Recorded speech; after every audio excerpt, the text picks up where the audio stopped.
Subscribe to our YouTube channel and press the bell icon to get the latest updates.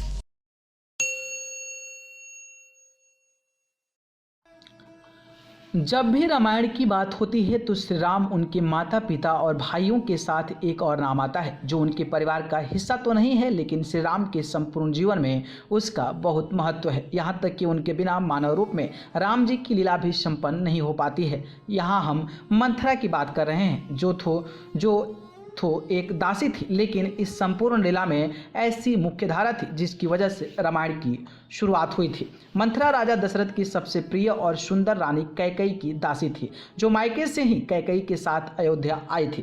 कहते हैं मंथरा ने बचपन से ही कैकेयी की बेटी की तरह पाला था, इसलिए वह कैकेयी से बहुत ही स्नेह करती थी और दासी होने के बाद भी कैकेयी को सबसे ज़्यादा प्रिय मंथरा ही थी और वो हर छोटी बड़ी बात में मंथरा की राय अवश्य लेती थी। वाल्मीकि रामायण के अनुसार मंथरा एक गंधर्व कन्या थी और इंद्रलोक ने पहले से ही उसे कैकेयी के पास भेज दिया था ताकि श्री राम को मानव रूप में वनवास दिए जाने की लीला हो सके। लेकिन वो कहाँ से आई थी ये किसी को नहीं पता था। कहा तो ये भी जाता है कि मंथरा के चलते ही कैकेयी की माँ ने भी अपने पति से विद्रोह कर दिया था और इसलिए कैकेयी के पिता ने उन्हें मायके भेज दिया था। श्री राम और उनके भाइयों के विवाह के पश्चात राजा दशरथ राम को राजा बनाने के लिए उनके राज्याभिषेक की घोषणा करते हैं तो मंथरा इस बात से बहुत विचलित हो जाती है और महारानी कैकेयी को राम जी के विरुद्ध भड़का देती है, क्योंकि श्री राम के राजा बनने की बात सोचकर उसके मन में आया कि यदि राम राजा बने तो कौशल्या राजमाता कहलाएंगी और उसके बाद महारानी कौशल्या रानियों में श्रेष्ठ हो जाएंगी और उनकी दासियां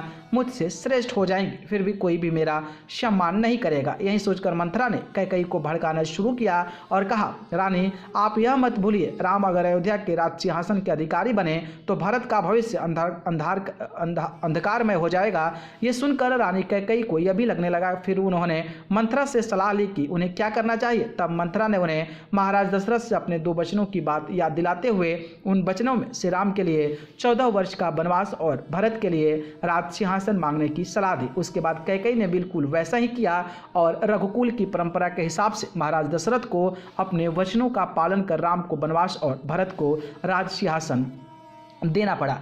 इसके बाद श्री राम ने अपने वनवास के दौरान सभी राक्षस असुरों का विनाश कर लंका पर विजय प्राप्त करके पूरी लीला को संपन्न किया।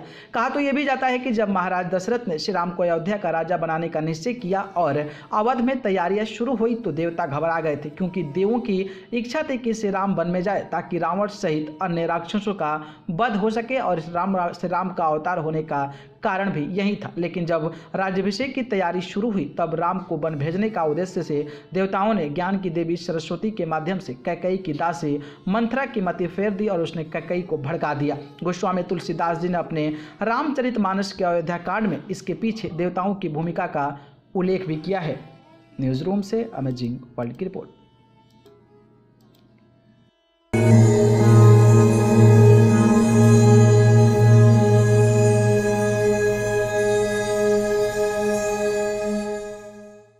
Subscribe to our YouTube channel and press the bell icon to get the latest updates.